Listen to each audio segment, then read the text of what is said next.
I'm not ready for my close-up. Dr. DeRuzza is a pretty fun episode. This is the 8th episode of the 2nd season of Good Advice. This is directed by Michael Patrick King, and as always there will be spoilers from now as I go through the episode and share some thoughts. And it starts off, as always, with Susan with some patients. She's with the Taylors, and we'll come back to them in a little bit, but the wife is willing to talk about their sex life. The husband doesn't want to go there at all, and we'll come back to that in a bit. It's Girl Scout Cookie Day. That gives us a little bit of padding, quite interesting, but the main narrative focuses on an actress called Meg Porter, and she's played by Claire Stansfield. And she's in a film, or she's about to be in a film, and she's playing a psychologist, so she wants to talk with Susan. She wants Susan to be a consultant for the film, to really give her an insight into the character. And initially Susan's not interested, but she agrees, and she has a lot of notes. A lot of notes. It was a very Diane moment. I don't love to compare Shelley Long's characters to Diane, but sometimes it's in your face when she brought out all of the notes, and I rather enjoyed it. And she goes through some really valid points, actually, about how the therapist in the film would drink before a session, and she wasn't wearing underwear while she was wearing a short skirt, and all of these things that she thinks would be inappropriate and unprofessional, and quite rightly so.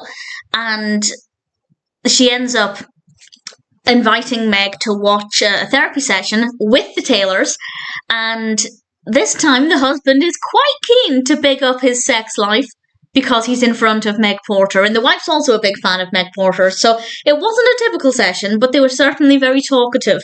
And we have quite a fun bit where Meg asks Susan to answer the phone, and she wants to copy the way she does it, and Susan was getting all flustered and getting into the acting thing, and it was quite sweet. And this is all building up to what I think is the best scene, the final scene, and this is because Meg asks Susan to be a receptionist in the film.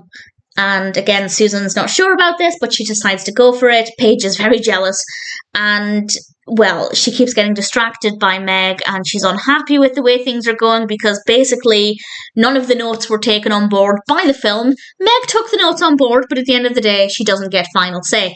And she ended up getting stuck in the lift and then tripping over things, and it was really delightful, and I really thoroughly enjoyed it. I always think it's quite fascinating to see actors playing actors or pretending to act, in particular pretending to act badly, as we had with Susan, which I thought was really good fun. We also have some great discussions about Hollywood, and of course these are being said by people who are working in Hollywood, written by people who are writing in Hollywood, and I just think that that's always tremendous fun, and it's done very well. I really enjoyed this. It was a little different to what we usually get. Most episodes, not every episode, but most episodes have focused on Susan's divorce and her single life, a little bit on Jack, and it's nice to have something that's just a little bit different. So I really thoroughly enjoyed this. Personal highlights would have to be Susan answering the phone, which sounds boring, but it was delightful. Susan getting stuck in the elevator, and just the way Shelley Long kind of held herself as she prized the doors open, which I thought was great. And just in general, the narrative itself, the conversations about Hollywood, the insights that Susan gets into how her notes are not taken on board because that's not what they want. And I rather enjoyed it. Very well written, very entertaining. Definitely had a lot of fun with Susan's character here, and I really enjoyed it. I don't know if it's ever going to be my all-time favourite.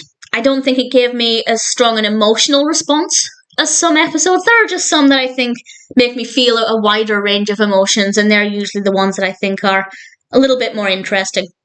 But that being said, I thought I'm Not Ready for My Close-Up Dr. DeRuzza was still pretty fantastic. Shelley Long is amazing, and I really thoroughly enjoyed it.